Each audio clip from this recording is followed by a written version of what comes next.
নমস্কার মোর প্রিয় বন্ধুগণ, সবাই কেমন আছেন? রাজবংশী আন্দন ঘর তোমাল্লা সবাইকে স্বাগত। তো অনেক দিন হয়ে গেল নিজের ভয়েসে কন্টেন্ট দেখ না বা বানাক না।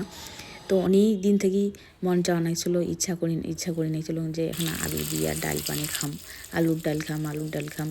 মানে কাজের এতটা ব্যস্ততা, কাজের মানে বাড়ির কাজ, সংসারের কাজ, তার মধ্যে বাইরা পাতারত কাজ করি বানাগে, ওই জন্য এর খাওয়াই হয় না। তো ওই দিন এই আলুর ডাল চক্করে মোর বানানোর চক্করে 1 ঘন্টা নষ্ট হয়েছে। ওই জন্য আমি আগতে সব ভাত সবজি যেগুলা আছে মোর সব আন্দিয়া থুইছং, তারপরে তোমার আলুর ডাল বানাইছং। তোমরা আল্লাহ জানো না তোমরা খাইছেন কি নাই বা খান কি নাই। মোর মা আমাকে এটা খুব আন্দি খোয়াইছিল এই আলুর ডাল। এই যে শুটকি মাছ দেখা পাচ্ছেন, এই শুটকি মাছ দিয়ে আমি এই আলুর ডাল বানাইছং। শুটকি মাছগুলা গরম জলত ধুলে ভালো হয়। এখানে তোমার শুটকি মাছে যে একটা আস্তে গন্ধ সেটা পাওয়া যায় না। মশলা তো তোমার রসুন পেঁয়াজ একটা দিয়ারে নাগিবে, আর 5 ফোড়ন দিবা লাগবে।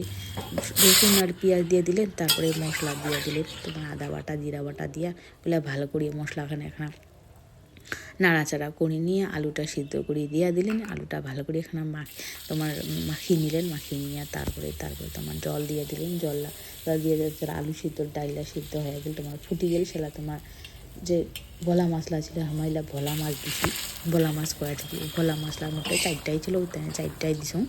তো ডালটা ভালো করে হয়ে গেলে তারপরে আমি শুটকি মাছলা দিলাম।